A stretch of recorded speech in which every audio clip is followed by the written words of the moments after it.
Significant is Geely's decision to enter this particular market?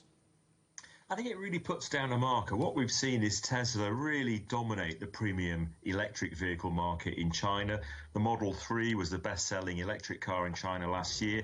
It's still selling well, as is the Model Y. So effectively, the Chinese have done really well, the Chinese players, in making budget electric cars, but they haven't really come up with offerings to compete with Tesla.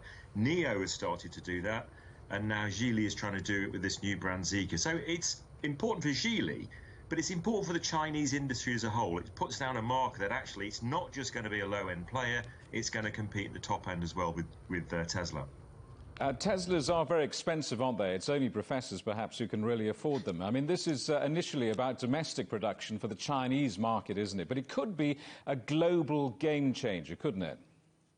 Yes, it could be. So what we've seen is Geely actually develop this really interesting strategy whereby they own Volvo, they own Polestar, they've bought Lotus, the London electric vehicle company that make electric cabs.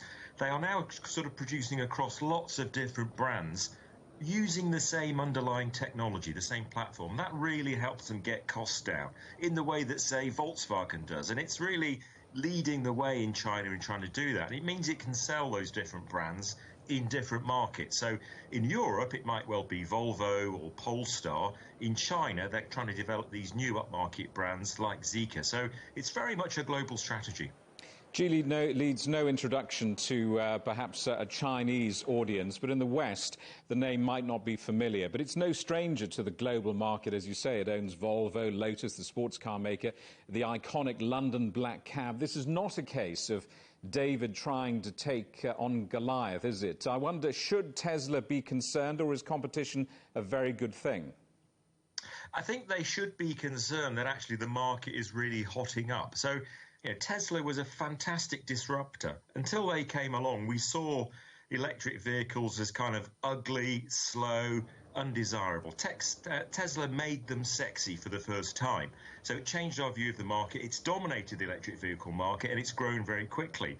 The competitors are now piling in, whether it's the like of Volkswagen, but also Geely coming along. I think what's really important here is that Tesla itself sees China as the most important market going forwards. That's where it thinks most of the growth will be. Now, the Chinese players recognize that as well. They want competitors for Tesla, and basically the market is becoming a lot more crowded. So Tesla still has big advantages, but it's going to get tougher going forwards.